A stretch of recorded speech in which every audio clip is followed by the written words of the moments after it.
한 사람이 억울한 살인 누명을 쓰고 프랑스 영의 남배의 가이아나 섬에 갇힙니다. 그러나 몸은 갇혔습니다마는 마음은 갇히지 않았습니다. 그는 끊임없이 탈출을 시도합니다. 첫 시도가 실패해서 2년을 독방에서 보내게 됩니다. 그러나 포기하지 않고 다시 탈출을 시도합니다. 여러 사람의 도움을 받아서 콜롬비아에 겨우 도착합니다마는 수녀 원장에게 속아서 다시 붙잡히게 되고 독방에서 5년을 보내게 됩니다. 그러나 자유를 향한 열망은 식지 않아서 다시 탈출하다가 상어떼가 득실거리는 악마의 섬으로 보내지게 됩니다. 그러나 그는 끝까지 꿈을 버리지 않습니다. 그는 야자 열매를 채워서 물 위에 떠오르게 만든 자루를 안고 깊은 물속으로 뛰어내립니다. 드디어 자유를 얻습니다. 1973년에 만들어진 빠삐용이라고 하는 영화의 내용입니다. 오늘날도 빠삐용이 참으로 많습니다. 답답한 현실로부터 벗어나려고 몸부림치는 사람들이 많이 있습니다. 사람들은 여기 더 있으면 도저히 행복할 수 없다라고 판단될 때 그 삶의 감옥에서 탈출하려고 시도합니다. 감옥문이 열리기만을 기다리고 있습니다. 왜 사람들이 길을 쓰고 감옥 밖으로 나가려고 합니까? 그 이유는 감옥 안에 있으면 불행하고 감옥 밖에 있으면 행복하다고 생각하기 때문입니다. 그러기 때문에 감옥 밖에 있는 사람은 웃고 감옥 안에 있는 사람은 웁니다. 이건 너무나도 당연한 이야기입니다. 빌립보 교회에 보내는 편지를 마무리하면서 바울은 중요한 권면을 남깁니다. 이것은 기뻐하라, 관용하라, 기도하라, 세 가지로 요약이 됩니다. 가만히 살펴보게 되면 이 권면들은 명령이라기보다는 태도에 가깝습니다. 우리가 그리스도인으로서 어떤 태도로 빚어져 가야 하는가의 문제입니다. 기도에는 행위적인 요소들이 있는가 하면 또한 태도와 측면이 있습니다. 그리고 기도 자체가 그러한 태도를 형성해 나가는데 중요한 기초가 됩니다. 오늘 본문 4절에서 항상 기뻐하라, 내가 다시 말하노니 기뻐하라 이렇게 강조했습니다. 이것이 과연 가능한 이야기일까 하는 생각이 듭니다. 우리가 어제 있었던 일들도 한번 돌이켜보게 되면 우라가 치미는 일이 한두 가지가 아닙니다. 게다가 짜증나는 일도 많은데 도대체 인생을 살아가면서 이것이 정말로 가능한 일입니까? 문맥이나 내용을 보게 되면 이 말은 우리에게 기뻐하라는 일방적인 명령처럼 들립니다마는 더 중요한 의도가 담겨 있습니다. 이 말씀은 하나님 편에서의 발언입니다. 하나님이 우리의 모든 삶을 궁극적으로 기뻐할 수 있는 자리까지 만들어 가시겠다고 하는 이야기입니다. 이 발언은 명령형으로 쓰여져 있지만은 하나님이 우리 삶을 주도적으로 만들어 가시겠다고 하는 이야기입니다. 내가 기뻐하는 것보다 더 확고한 이야기입니다. 우리가 시간과 공간으로 엮인 삶을 살다 보게 되면 도무지 사람이라고 하면 기뻐할 수 없는 일들이 있습니다. 도저히 기쁨이 분출되지가 않습니다. 그런데 하나님은 사도 바울을 통하여 기뻐하라, 기뻐하라 재차 강조하십니다. 우리도 이 편지를 읽으면서 놀랍니다마는 이 편지를 받았던 당시 빌립보 교회 교인들의 마음은 어떠했겠습니까? 그들의 느낌은 우리에게 비할 바가 아니었을 것입니다. 특히 그들 중에 누구보다도 감동을 받는 한 사람이 있었습니다. 거기에는 사연이 있습니다. 본래 그는 빌립보 감옥을 책임진 간수였습니다. 어느 날 그가 당번으로 쏘던 밤에 바울과 실라가 심하게 맞아서 피투성이가 되어서 착고가 채인 채로 들어왔습니다. 간수는 그들을 감옥에 가두었습니다. 알아보니 그들이 갇힌 이유는 이러했습니다. 바울과 실라는 빌립보에서 전도하다가 귀신 들린 한 여인을 고쳤습니다. 그런데 이 여자의 신부는 종이었습니다. 주인은 화가 났습니다. 그동안 이 귀신 들린 종이 점을 쳐서 돈을 많이 벌었는데 이제 점을 치지 못하게 되었기 때문입니다. 주인은 바울과 실라를 고발을 했습니다. 이 사람들이 우리가 도저히 받아들일 수 없는 풍속을 전한다고 하는 게 고발의 내용이었습니다. 관원들은 전후 사정도 알아보지 않고 바울과 실라를 심하게 매질하고 착고에 채워서 감옥에 가둔 것입니다. 그런데 그 밤은 간수에게 평생 잊을 수 없는 밤이 되었습니다. 밤이 깊어갈 때에 감옥 안에서 노래소리가 들렸습니다. 평생 들어볼 수 없었던 영혼을 어루만지는 그러한 소리였습니다. 높은 소리가 아니었으나 화려한 노래는 아니었으나 형용하기 어려운 감동에 담긴 노래였습니다. 그리고 잔잔한 기도 소리가 들렸습니다. 주님, 저희를 고발한 사람을 불쌍히 여기소서. 저희를 때린 사람을 불쌍히 여기소서. 저희를 가둔 간수를 불쌍히 여기소서. 저들도 주님을 믿고 하나님의 자녀가 되게 하옵소서. 정말로 믿을 수 없는 기도였습니다. 이 기도의 마음이야말로 본문 5절의 너그러운 관용의 마음이었습니다. 너희 관용을 모든 사람에게 알게 하라. 그 순간 믿기 어려운 일이 또 일어났습니다. 갑자기 감옥이 흔들리면서 옥문들이 열리고 죄수들 잡아맨 착고들이 풀렸습니다. 간수는 혼비백산했습니다. 죄수가 도망하면 자신의 목숨으로 대신하는 게 당시의 법이었습니다. 그는 맥이 풀려서 칼을 빼서 자결하려고 했습니다. 그때 음성이 들렸습니다. 내 몸을 상하지 말라. 우리가 다 여기 있느니라. 그 순간 그는 완전히 새로운 세계를 보았습니다. 감옥문이 열렸건만은 그대로 앉아있는 이상한 사람들, 너무나 평안한 모습으로 아무런 동요 없이 마치 옥문이 열린 것이 모르는 듯이 착고가 풀린 것도 모르는 것처럼 그대로 있었습니다. 저들은 어찌하여 그대로 앉아있는가? 감옥은 그들에게 있으나 마나였습니다. 감옥 안에서 평안했습니다.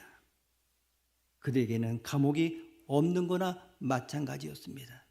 이게 바로 본문 6절 7절의 모습입니다. 6절 7절 말씀 우리가 함께 읽습니다. 아무것도 염려하지 말고 다만 모든 일에 기도와 간구로 너희 구할 것을 하나님께 아뢰라.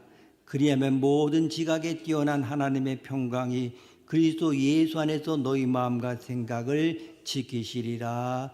아멘. 지각에 뛰어난 하나님의 평강이 그대의 마음에 충만했습니다. 간수는 자신이 한 번도 경험하지 못한 새로운 세계와 만나고 있음을 알았을 때 무릎을 꿇었습니다. 선생들아, 내가 어떻게 하여야 구원을 얻으리까? 바울이 조용히 말했습니다. 주 예수를 믿으라. 그리하면 너와 내 집이 구원을 얻으리라. 그날 그의 가족 전체가 예수를 믿고 세례를 받았고 빌립보 교회의 핵심 교인이 되었습니다. 이제 상상력을 동원해서 빌립보 교회로 한번 가봅니다. 어느 날 바울이 보낸 편지 빌립보서가 도착했습니다. 사람들이 귀 기울여서 바울의 편지를 듣습니다. 주 안에서 기뻐하라. 내가 다시 말하노니 기뻐하라. 이 대목에 이르렀을 때 교인들이 술렁댔습니다. 아니, 바울 선생님은 감옥에서도 우리 보고 기뻐하라고 하시는 것만 당신의 편에 계실 노릇이 우리 걱정까지 하시다니. 그때 이 간수가 일어나서 말했을 것입니다. 여러분, 바울 선생님은 그런 분입니다. 제 간증을 들어보십시오. 제가 어떻게 예수를 믿게 되었는지 아십니까? 그는 자신이 예수를 믿게 된 그날 밤의 일을 이야기했을 것입니다. 그분은 그런 분입니다. 그분은 감옥문이 열렸어도 도망하지 않았습니다. 그분은 감옥 안에서도 찬송하고 기도했습니다. 내가 그 찬송과 기도를 들었습니다. 그러니 지금도 그분은 감옥 밖에 있는 우리보다 더 기쁘게 지내실 것입니다. 그러니까 이런 편지를 보낸 것이 아니겠습니까?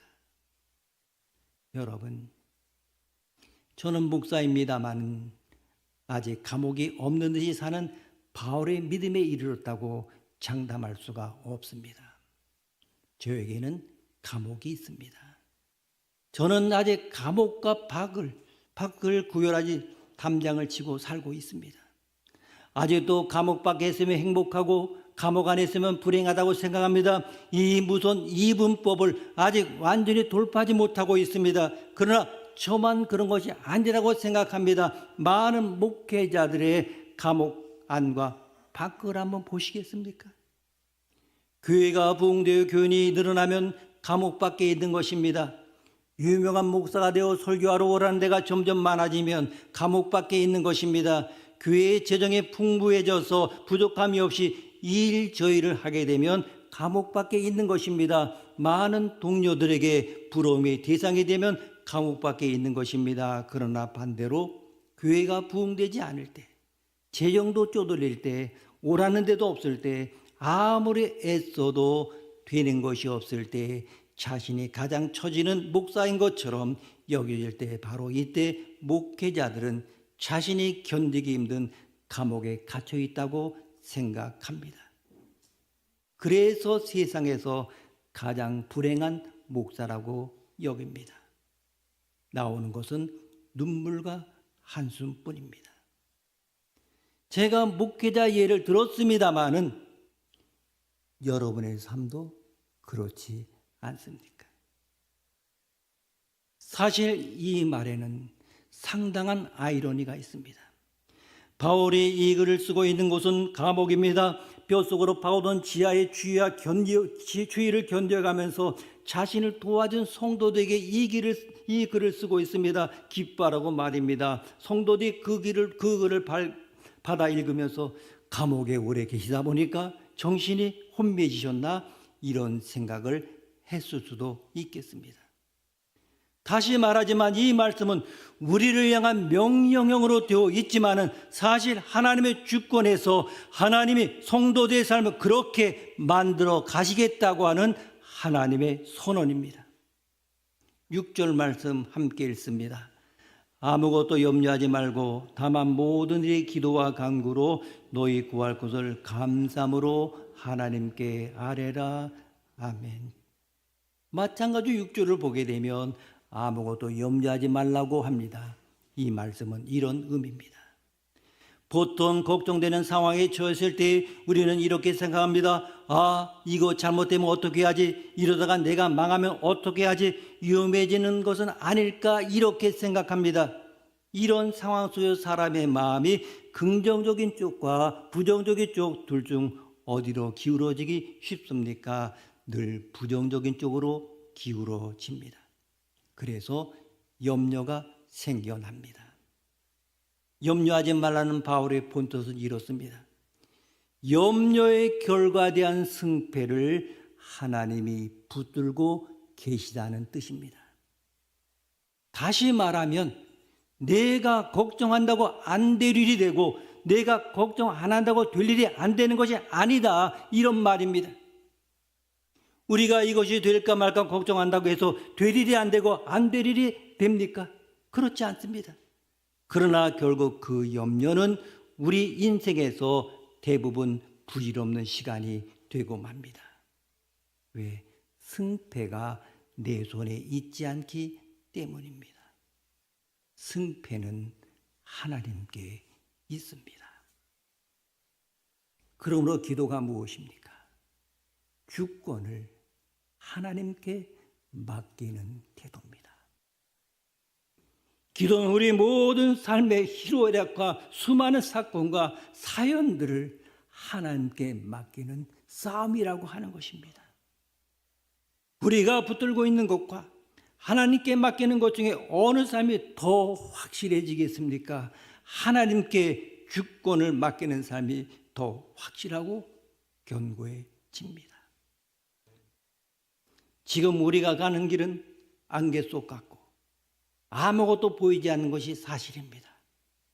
그럼에도 주님께서는 우리로 하여금 거듭 강조해서 기뻐하라고, 염려하지 말라고 명령하십니다.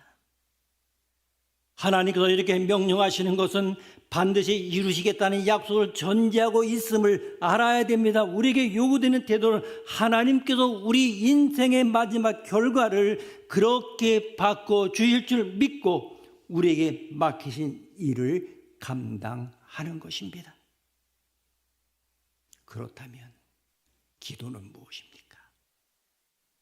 어쩌면 하나님을 믿기만 하고 기도할 필요가 없는 것 아닌가 생각하는 분이 있을지 모릅니다. 그러나 오히려 그 반대입니다. 우리는 기도하면서 하나님을 알아갑니다. 하나님의 전지전능하심과 사랑, 그분의 주권을 의지하는 법을 배워나가는 것입니다. 그 상태를 성경에서는 겸손이라 이렇게 표현합니다. 늘 비천한 심령이 되어서 하나님께 기대는 것입니다. 기도는 결과에 대한 조건이 아닙니다. 우리가 기도했으니까 되고 기도 안 하면 안 되고 이런 것이 아닙니다. 우리는 지난주에 무슨 말씀 들었습니까? 기도는 하나님이 준비하신다는 그 사실을 살펴보았습니다. 사무엘 선지자는 하나님으로부터 이 땅이 왕이 될 사람을 미리 그 결과를 알려주셨습니다. 분명 그 왕이 될 사람이 나귀를 찾으러 다니다가 여기에 올 것이다. 그 결과를 미리 사무엘 듣고 있습니다. 하지만 정작 왕이 될 사울은 나귀를 찾아다니다가 사무엘에게 온 곳에 지나지 않습니다. 우리는 기도를 통하여 전적인 하나님의 주권이라고 하는 것이 무엇인지 깨달을 뿐입니다. 그러므로 하나님이 모든 승패의 결과를 붙들고 계시는군요. 주님이 하시는 일이군요. 주님이 하셨습니다. 이 고백을 하게 만드는 것이 기도입니다. 5절을 보게 되면 너희 관용을 모든 사람에게 알게 하라. 주께서 가까우시니라고 이렇게 기록하고 있습니다. 여기서 관용이라고 하는 것은 흔들리지 않은 공정하고 적합한 태도를 가리킵니다. 사람은 환경에 따라 이리저리 흔들립니다. 속에서 흔들리니까 다른 사람들 향한 태도마저 흔들립니다. 그러나 주님은 흔들리는 환경 속에 있는 우리가 흔들림 없는 태도를 갖추도록 빚어 가십니다. 하나님이 구원을 만들어가고 이루어가시는 과정에서 우리 인간은 시간과 공간이라고 하는 조건하에 놓여 있습니다. 사실 하나님에게는 필요 없는 개념이요 환경들입니다. 하지만 인간을 설득하고 구원해서 완성의 자리까지 끌고 갈 때는 하나님의 시간이라고 하는 그 영역과 공간이라는 그 삶 속에서 만들어 가십니다. 그 길은 여러 지형과 시험이 있는 길입니다. 하나님은 그 시간과 공간에서 우리를 만들어 가시는데 우리는 낮음과 부함 사이에서 티격태격 울고 불고 슬펐다 기뻤다 계곡에 빠졌다가 산에 올라갔다가 요동을 치는 삶을 우리는 그렇게 살고 있습니다. 물론 어떤 사람은 몸도 건강하고 돈도 많고 인품도 좋고 애들도 다 크고 그야말로 모든 것을 다 갖춘 사람이 있습니다. 그런데 어떤 사람은 선교마다 쫓아다니고 교회도 잘하고 하는데 면접을 볼 때마다 떨어지고 일이 잘 풀리지 않습니다. 그래서 인생이 왜 이렇습니까? 왜 이렇게 불공평합니까? 라고 그 질문을 우리 마음에 두고 그것이 우리 마음을 괴롭힐 때가 많이 있습니다. 그럼에도 우리가 어떤 형태의 삶 속에 있으나 우리가 살아내야 할 그 본질은 같다는 것을 기억해야 됩니다. 세상적인 축복을 다 받은 것 같은 사람은 어떤 삶을 살아야 되겠습니까? 하나님이 엄청 주셨는데도 가만히 들여다보게 되면 저 사람의 물질과 성공의 힘으로 사는 것이 아니구나. 그것을 그려내야 하는 것입니다. 돈도 있고 명예도 있고 인격도 고미하고 모든 상황이 안정적이라 할지라도 그 성도의 입술과 삶의 고백 속에서는 오로지 주님만 드러나야 합니다. 반대는 어떤 케이스입니까? 바로 욥 같은 존재입니다. 엎어지고 깨지고 늘 금이 갑니다. 내가 그와 같은 환경에 있었다면 넘어져도 12번은 넘어졌을 것 같은데 그는 끄떡없습니다. 저 사람의 삶의 근거가 물질에 있고 없음에 있지 않구나라는 것을 느끼게 됩니다. 바울도 마찬가지입니다. 이 글을 지금 감옥에서 쓰고 있습니다. 그런데 바울은 무너지지 않습니다. 비바람 불고 폭풍 치는 인생의 가장 험한 길에서 잘 버티고 서 있는 것입니다. 그러기 때문에 성도는 이러한 영성의 신비를 드러내는 존재여야 합니다.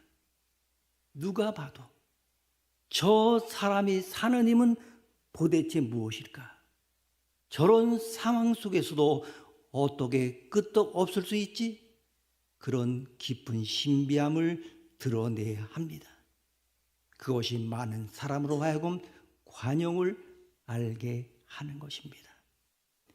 그래서 5절에서 관용을 설명하면서 주께서 가까우시니라는 말씀을 더하셨습니다. 이 주께서 가까우시다고 하는 말씀은 종말론적으로 주님의 날이 가까웠다는 시간 개념을 가리키고 있습니다. 주님께서 오셔서 모든 것을 다 정리하시고 모든 것을 완성할 때가 분명히 다가오고 있다고 하는 것입니다. 역사의 끝에 있음을 아는 사람은 상황에 일이 일비하지 않습니다. 하나님 마침내 이루신다는 그 믿음이 있을 때 우리는 흔들림이 없는 태도로 살아갈 수 있습니다. 그러면서 동시에 주님이 우리의 삶을 살피고 계시다는 의미가 주께서 가까우시다는 이 말씀에 담겨 있습니다. 성도는 홀로 있는 존재가 아닙니다. 주님께서 가까이에서, 아니 우리 안에서 우리를 인도하고 계십니다. 주님의 눈동자는 항상 우리를 향하여 계십니다. 주님의 손길은 항상 우리를 향하여 펼쳐져 있습니다. 성도는 눈에 보이는 것을 의지하여 사는 존재가 아닙니다. 보이지 않지만 함께 하시는 주님으로부터 힘을 얻으며 사는 존재입니다. 주님이 가까이 계시다는 믿음 안에 있을 때 우리는 상황과 사람에 흔들리지 않습니다. 그 힘은 6절에 말씀하신 것처럼 모든 일의 기도와 간구로 감사함으로 하나님께 구하는 것으로 옵니다. 주님이 우리의 마음과 생각을 지키시기 때문입니다. 그러하게 기도하는 사람의 대인관계의 태도는 달라질 수밖에 없습니다. 여러분, 사람들 때문에 흔들린다고 하면 기도해야 됩니다. 사람을 향한 태도에 일관성이 없다면 기도해야 됩니다. 환경도 바뀌고 사람도 변하지만은 주님은 변하지 않습니다. 그 주님께 우리의 존재를 의탁하는 것이 바로 기도입니다. 그러므로 우리는 인생의 험로를 하나님 앞에 매달리고 부르짖고 그분의 자비를 구하면서 걸어가야 합니다. 기도 속에 깊이 들어가 하나님을 알아가고 그분께 생의 주권이 있고 이 모든 결과를 그분이 만들어낸다는 사실을 인정하고 그 앞에 서야 합니다.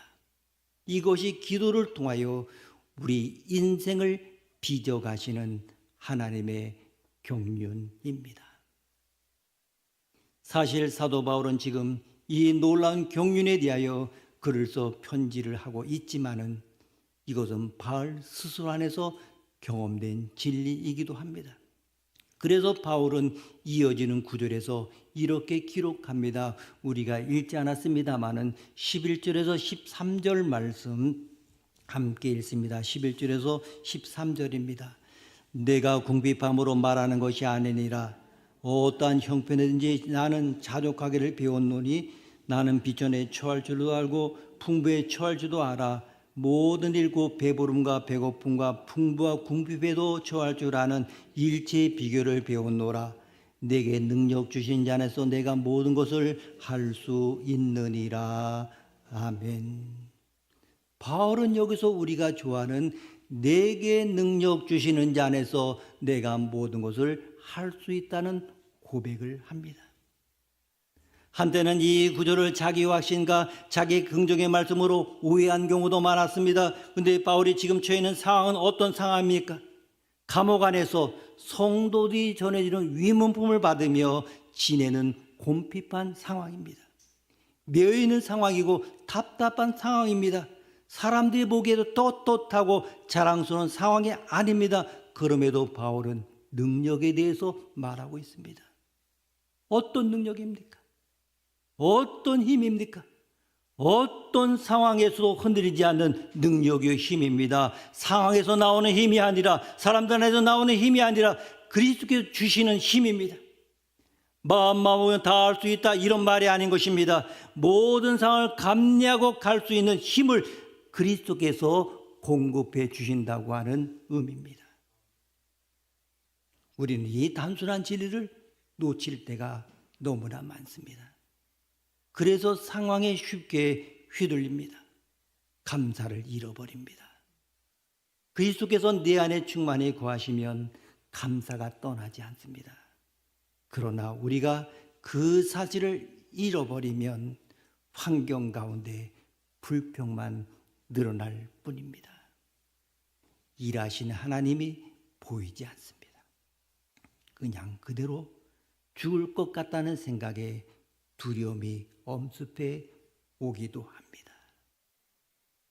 그러나 우리를 대신해서 죽으시고 부활하신 그리스도를 바라볼 때 우리는 다시 일어날 힘을 얻습니다.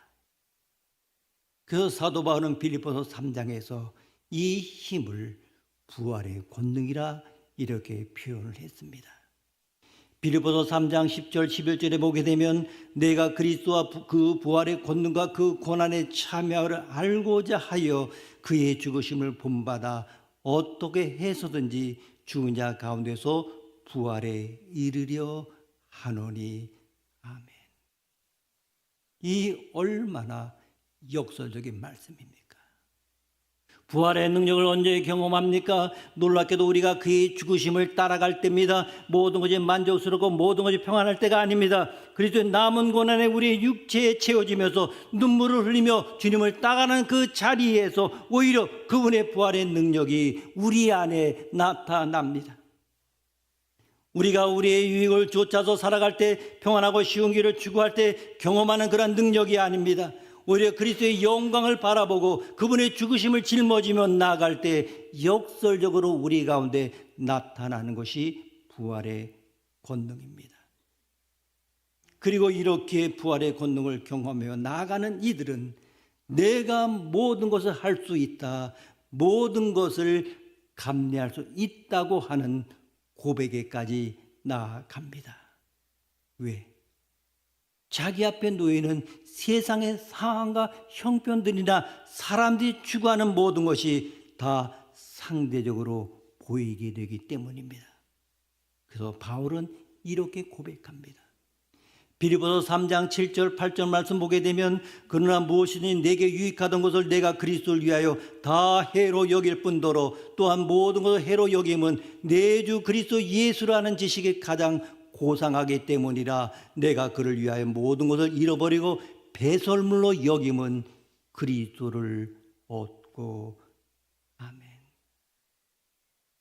이것은 우리의 일상에서도 매일 벌어지는 결단이고 매일 벌어지는 싸움입니다. 어느 쪽을 붙잡아야 영원한 이익입니까?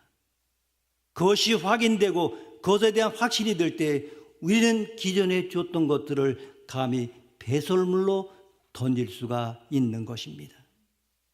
진짜 영광을 만난 사람은 아까울 게 없듯이 말입니다.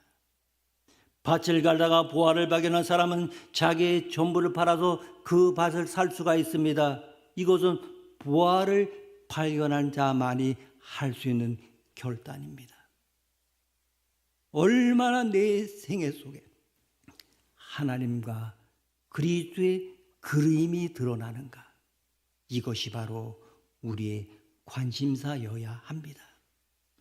세상 사람들의 가치 기준에서 내가 얼마나 떳떳하고 잘난 모습으로 드러날 수 있는가 하는 싸움을 건다면 우리는 아직도 멀었다고 할 수밖에 없습니다.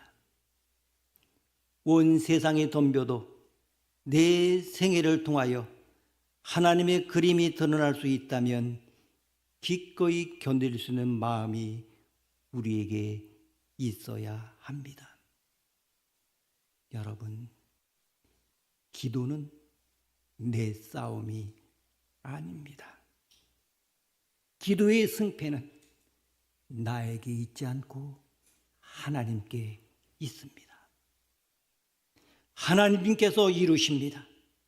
그러면서 동시에 기도는 내 싸움입니다. 내 안에 여전히 붙들려 있는 세상 것들에 대한 의지와 신뢰를 내려놓고 하나님께만 오롯이 내 인생을 의탁하는 것입니다. 나를 구속하신 주님, 죽은 자 가운데서 부활하신 주님께만 나를 맡기며 뚜벅뚜벅 걸어가는 싸움입니다. 기도하시겠습니다. 하나님 아버지, 세상 속에서 흔들리고 넘어질 때가 많지만 그럼에도 불구하고 주님께서 우리를 붙드시는 그 은혜를 기억하게 하옵소서. 주님, 우리의 삶 속에서 때로는 감옥과 같은 현실에 갇혀 희망을 잃을 때도 있지만 그 안에서도 찬송하고 기도할 수 있는 힘을 주옵소서. 우리가 겪는 어려움과 고난 속에서도 주님의 부활의 능력이 우리 안에서 역사하게 하시고 우리의 삶을 통하여 주님의 영광이 드러나게 하여 주옵소서. 아버지 하나님, 모든 승패는 주님의 손에 있음을 믿습니다. 우리의 염려를 내려놓고 감사함으로 기도하며 주님께 나아가는 삶이 되게 하옵소서. 우리를 향한 주님의 선하신 계획을 신뢰하며 날마다 기쁨과 평강 속에서 주님을 의지하게 하옵소서. 우리를 사랑하시며 온전하게 하시는 존귀하신 예수님의 이름으로 기도드립니다. 아멘.